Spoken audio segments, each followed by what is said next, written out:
इस तरह का क्वेश्चन बोर्ड में बहुत बार पूछा जा चुका है ना। तो ये क्वेश्चन बहुत इंपॉर्टेंट है हमारे लिए।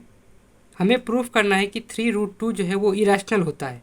तो हम इसे सबसे पहले ये मान लेंगे कि 3√2 जो है वो रैशनल है। हम उल्टा मान लिए, हमें इरेशनल प्रूफ करना है, हमने रैशनल मान लिया। अगर रैशनल माना है तो इसे हम दो इंटीजर के रेशियो के फॉर्म में लिख सकते हैं। किसी भी रैशनल नंबर को हम दो इंटीजर के रेशियो के फॉर्म में लिख सकते हैं। ए भी इंटीजर है, बी भी इंटीजर है, दो इंटीजर का रेशियो रैशनल होता है। और यहाँ एक और चीज़ मान लिया हमने कि ए और बी 1 के अलावा किसी और टेबल में नहीं आने चाहिए। इसे हम कोप्राइम भी कहते हैं कि 1 के अलावा ये दोनों किसी और टेबल में नहीं आने चाहिए। अब हमने √2 को यहीं पे छोड़ दिया, 3 को इसके नीचे लेकर चले गए।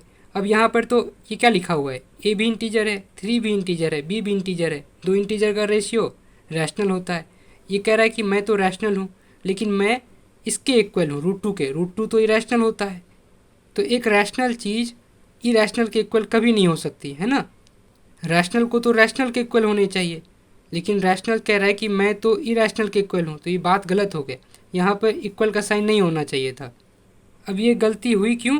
क्योंकि हमने असम्पशन गलत लिया था कि ये जो है वो रैशनल है। हमने इसको रैशनल मान के गलती किया, इसीलिए ऐसा आया, ये बेकार सा इक्वेशन आया। क्योंकि इसका तो कोई मतलब ही नहीं है, कोई माई बाप नहीं है इसका कि एक रैशनल चीज़ इरेशनल के इक्वल हो ही नहीं सकता, है ना।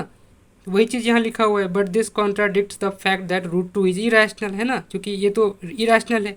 अब ये रैशनल के इक्वल कैसे हो सकता है? So we conclude that 3√2 is irrational.